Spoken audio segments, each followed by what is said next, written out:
Bismillahirrahmanirrahim. Assalamualaikum warahmatullahi wabarakatuh. Pertubuhan Warga Emas dengan kerjasama Kementerian Hal Ehwal Ugama kemarin mengadakan majlis pelancaran program Tadarus dan Tasmi' Al-Quran, Tadabbur dan Amali Ugama. Majlis berlangsung di Sekolah Ugama Pangeran Anak Puteri Mutawakilah Hayatul Bolkiah, Kampung Serusup. Pelancarannya disempurnakan oleh Awang Haji Muhammad Rosli bin Haji Ibrahim, Setiausaha Tetap di Kementerian Hal Ehwal Ugama. Majlis juga diisi dengan tadabbur Al-Quran mengenai surah Al-As dan persembahan simulasi tasmik Al-Quran. Program yang disertai 184 peserta ini antara lain bertujuan meningkatkan pembacaan Al-Quran secara tartil dan bertajwid melalui program tasmik.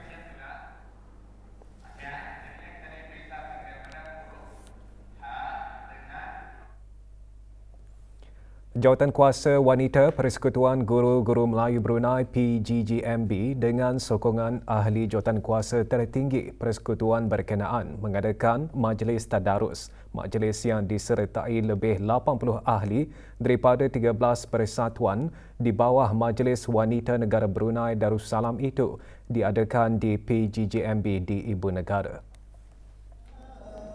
Majlis dimulakan dengan bacaan surah Al-Fatihah yang dipimpin oleh Pengiran Datin Paduka Hajah Mariam binti Pengiran Haji Matarsad, Naib yang di-Pertua 1 Majlis Wanita Negara Brunei Darussalam. Majlis antara lain bertujuan mendekatkan diri dengan Al-Quran dan meningkatkan lagi hubungan silaturahim antara semua persatuan yang bergabung dengan Majlis Wanita Negara Brunei Darussalam.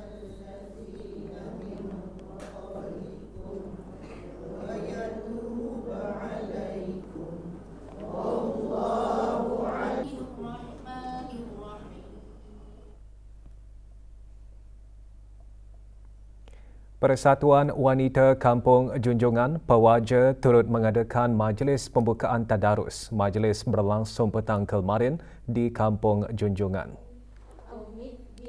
Majlis dimulakan dengan bacaan surah Al-Fatihah diketuai oleh Dayang Haslinah Wati binti Yusof yang di-Pertua Pewaja, diikuti bacaan tadarus dari surah Al-Baqarah. Majlis antara lain bertujuan mengeratkan silaturahim antara ahli dan mengimarahkan lagi bulan Ramadan.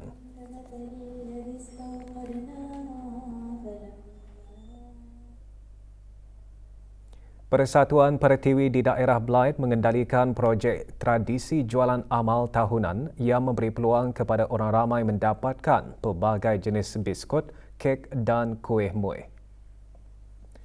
Jualan amal yang diadakan di Dewan Pejabat Daerah Seria dilancarkan oleh Awang Haji Amirul Hafidzin bin Haji Muhammad, pemangku pegawai daerah Belait. Jualan amal kali ke-38 ini disertai 25 penjaja. 10% daripada hasil jualan akan disumbangkan kepada tabung anak-anak yatim dan tabung amal daerah Belait. Jualan dibuka bagi kunjungan orang ramai bermula pukul 10 pagi hingga 10 malam dan berakhir pada penghujung Ramadan.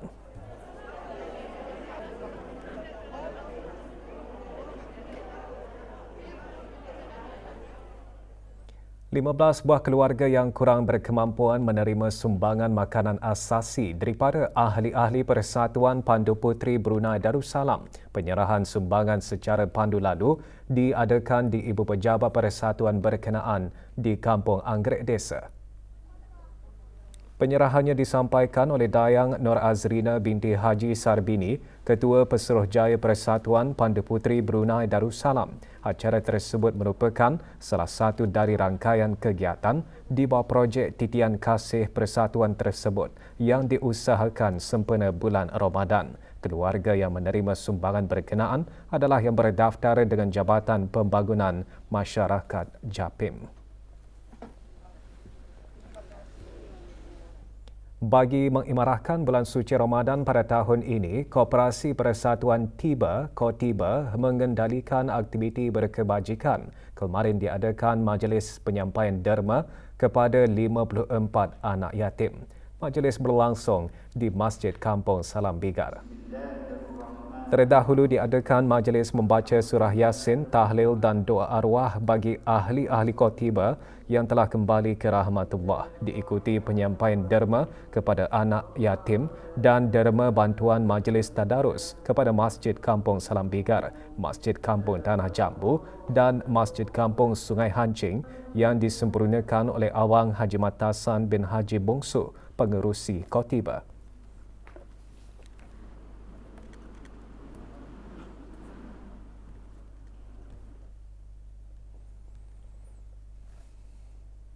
Orang ramai kini berpeluang merasai suasana beriftar atau bersungkai beramai-ramai di ruang luar Masjid Omar Ali Saifuddin pada setiap hari di sepanjang bulan Ramadan. Maritah Iftar Bersaprah Masjid Omar Ali Saifuddin merupakan satu inisiatif yang diungkayahkan oleh Jawatankuasa Takmir Masjid berkenaan bertujuan untuk memperkenalkan semula sebahagian daripada gaya hidup tradisional orang Brunei dalam bersungkai secara bersaprah, iaitu duduk di atas lantai dan bertikar. Dibuka sejam sebelum waktu berbuka puasa, orang ramai dialu-alukan untuk bersedekah dan membawa juadah bersungkai masing-masing.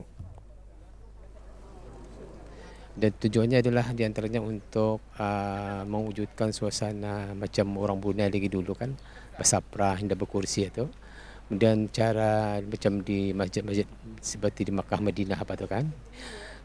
Nampaknya lebih mungkin ada kelainan lah yang dapat kami buat tahun ini, berkumpul di masjid di ruang luar Masjid Omar Ali Saifuddin ini.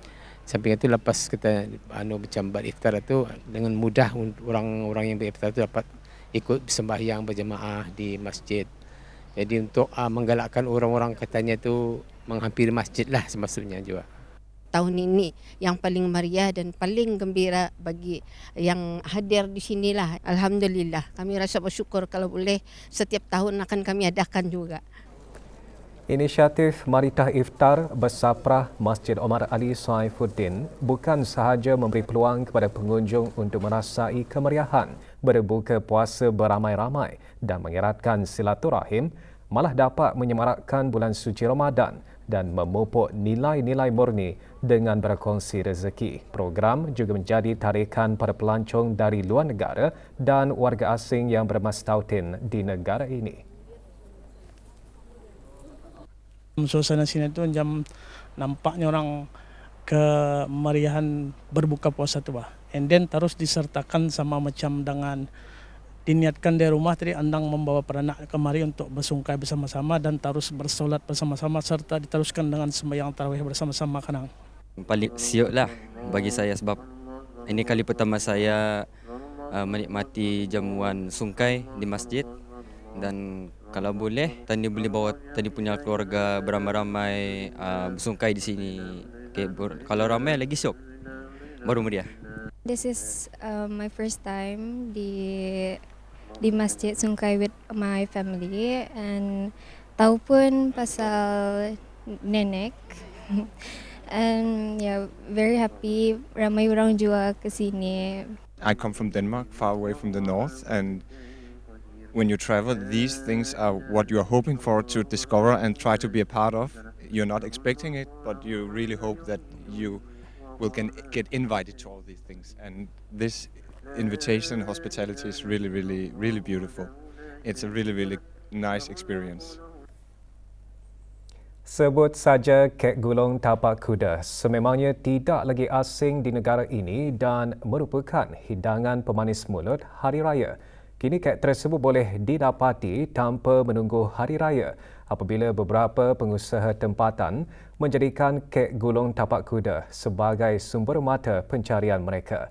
Ingin tahu lebih lanjut mengenainya, Nadirah Haji Omar ada laporannya. Ni viral kek tapak kuda ni, lagi-lagi macam crunchy. Aku first time buat. Dengan bentuk bulat seperti kuih bahulu gulung. Namun apabila dipotong, kek ini akan kelihatan seperti tapak kuda dengan tekstur lembut di luar serta mempunyai inti yang pelbagai. Tidak hanya di negara ini, kek ini juga mendapat sambutan dan permintaan daripada negara jiran. Melihat akan peluang itu, beberapa pengusaha di negara ini mengambil inisiatif dengan mengetengahkan kek gulung tapak kuda masing-masing. Apa yang penting, kualiti kek dan cita rasa pelanggan sangat dititikberatkan. Kami ianya sangat membanggakan, and then kami turut mengambil peluang itu untuk membuat tapak kuda jual masa ni lah, walaupun bukan waktu raya. Dengan menggunakan bahan-bahan yang terbaik, dan dalam masa sama we keep on learning juga untuk membagi kek yang berkualiti. Yang mana yang baik kami teruskan, di mana yang tidak bagus kami improvekan.